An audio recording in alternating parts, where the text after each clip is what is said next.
A major 6.9 magnitude deep earthquake strikes Kuril Islands in the Ring of Fire. There is no tsunami warning, according to USGS. The earthquake of 6.9 magnitude struck offshore about 62 miles southeast of Russia's Kuril Islands. As we know, they are all volcanic islands.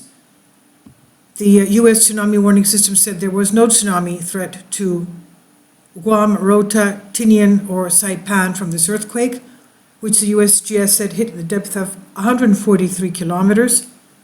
Japanese Meteorological Society said there is no tsunami threat to Japan either. Let's take a look at the map.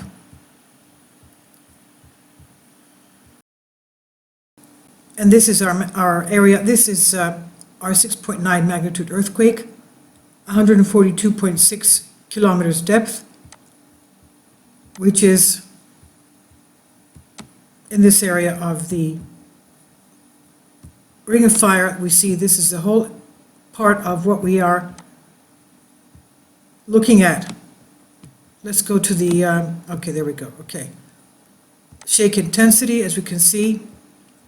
Unfortunately, it only stops there, but it's so huge that it's affected the whole area, as you can see.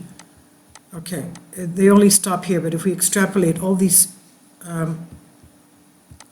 concentric circles, we can see that it goes quite a way up. Let's see that. Okay, there we go. Okay, that would take in all this. This is the Kamchatka Peninsula. This is Japan over here. And these are the Aleutian Islands, as we can see, of Alaska. And we're going to take a look at what happened in California, because we had an earthquake close to 4. And what's happening in the central United States with Tennessee earthquakes. But this is it's almost a 7 magnitude. There were people that reported feeling it. I'm surprised with that, because who lives out there? 14 people reported it. As we said, there's no tsunami warning. And let's go and see the population, if they have it here. Population density. Population density. If we go to the aerial, there's hardly anybody there, obviously. They're here, of course. Areas of Japan. Okay, North Islands of Japan. And then China. Okay, 14 people reported feeling it. We haven't had a 7 quake for a long time, so I guess it was about time. And the Ring of Fire, as we know, has 90% of the world's earthquakes and 60% of the volcanic activity. And this is it right here. The Kuril-Kamchatka Arc extends about 2,100 kilometers from Hokkaido, Japan, along the Kuril Island to the Pacific coast of the Kamchatka Peninsula, which is all volcanic as well, right here, until terminating as it intersects with the Aleutian Arc, as we said before, the Aleutian Arc, right here. Okay, takes a turn right there. South of the Commander Islands, Russia, it marks a region where the Pacific Plate subducts into the mantle beneath the Okhotsk microplate, a proposed region subdivision of the larger North American plate. This subduction is responsible for the generation of the Kuril Island chain, volcanoes along the entire arc, and the deep Kuril-Kamchatka Trench relative to the fixed North American plate, and the Pacific Plate is moving northwest at a rate of a fast, very fast rate. This is 79 millimeters per year near the north end, and 83 near Hokkaido. I mean, that's really fast. That's really fast. In the southern section of the Kuril Arc, oblique subduction results in the partition of stress into both trench normal thrust earthquakes, 1995 magnitude 7.9 Kuril Island event, and trench parallel strike slip earthquakes, magnitude 6.7 Kuril Island event, 1994. Well, this is much bigger, as we saw, 6.9. This oblique convergence also drives the southwest translation of the Kuril Arc and its collision with the Japan Arc. The collision in turn drives the uplift of the Hidaka Mountains, causing the northwest-southeast oriented compressional earthquakes across Hokkaido. North of approximately 44 latitude, adjacent to the island of Urup, convergence becomes dominantly trench normal in this area. Cross-sections of the subduction zone reveal a well-defined Wadati-Benioff zone extending to depths of 650 kilometers, supporting assumptions that the Pacific Plate is relatively old and has been subducting for close to 100 million years. As the arc approaches its northern terminus off the coast of the Kamchatka Peninsula, the character of subduction changes again due to the entertainment of the Meiji Seamount and the influence of the transform motion along westmost extent of the illusion arc. The angle of subduction decreases from 55 to 35 degrees from south to north, and the maximum depth of seismicity decreases from 600 kilometers to 200 kilometers, causing northwest deviation in the volcanic front. The Kuril-Kamchatka arc is one of the most seismically active regions in the world.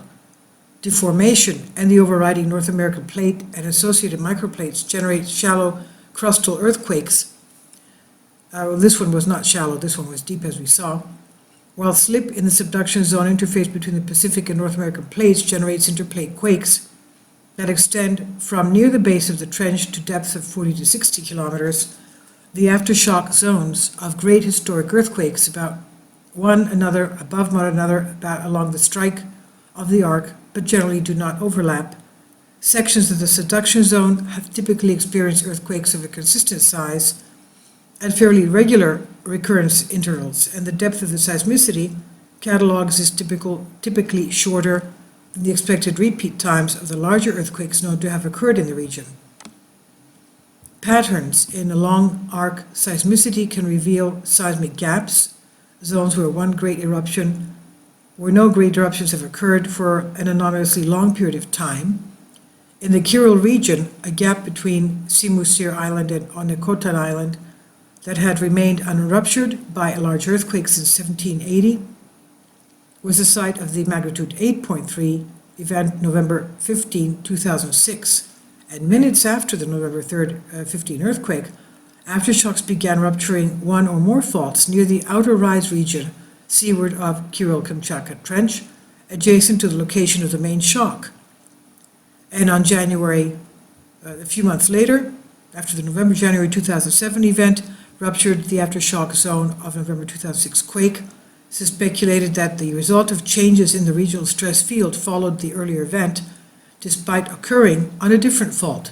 So here they're talking about one fault, one quake jolts another fault. They of course, when you have a puzzle and you're, jolting it from the corner, pieces are going to come away in various areas of the puzzle. This is what's happening to the faults. Now, the inferred coupling of 2006 and 7 events make them one of the largest earthquake doublets to have ever been recorded. The Kuril-Kamchatka region frequently experiences larger than 7 magnitude and 8 earthquakes in the 114 years since 1900. 133 large and 12 great earthquakes have occurred along this arc. Damaging tsunamis followed several of these interplate megathrust earthquakes, including September 25, 2003, 8.5 magnitude Hokkaido earthquake, and November 6, 1958, 8.4 Etorofu event. February 3, 1923, 8.4 Kamchatka earthquake generated 8-meter transoceanic tsunami. October 13, 1963, magnitude 8.5 megathrust earthquake off the coast of the island of Urup, generally large tsunami in the Pacific and the Sea of Okhotsk, with run-up waves for up to 4 to 5 meters. That's about 15 feet height. The largest megathrust earthquake was about 2 stories high. The largest megathrust earthquake to occur along the arc in the 20th century was November 4th, 1952, 9 magnitude event, to date the 5th largest instrumentally recorded earthquake in history. This earthquake was followed by a devastating tsunami, 12 meters long. That's 30, 40, 35 feet, 36 feet, along the coast of Paramushir, causing significant damage.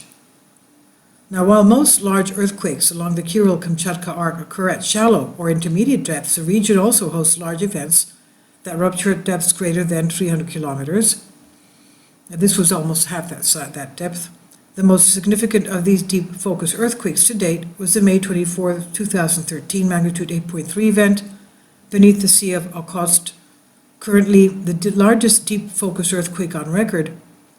The earthquake occurred as a result of normal faulting with a subducted Pacific slab approximately 600 kilometers below the Earth's surface and was felt as far away as Moscow, Russia, nearly 6,500 kilometers to the west. That's unbelievable. It was felt all the way to Moscow. Well, it was here, Kamchatka, and Moscow, okay, is around here. Somewhere around here. So it was felt on the other side of Russia. Can you imagine? So this is, we'll take a look now at what's happening on the West Coast and Tennessee, because as we said before, Tennessee is in the area of the Mid-Continental Rift.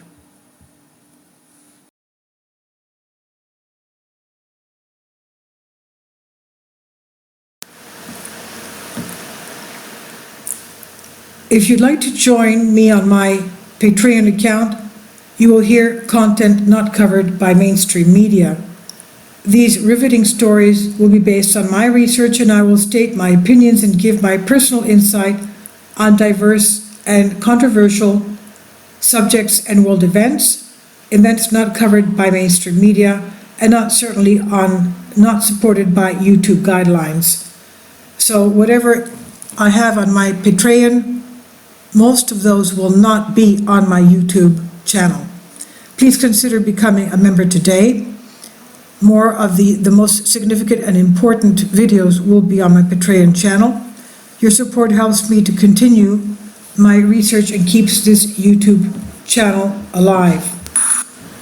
And we depend on your support, your generous charity, because we help economically challenged families here in Athens, Greece, in Kapota, and we also help the young generation with university tuition and the community around our church. Thank you.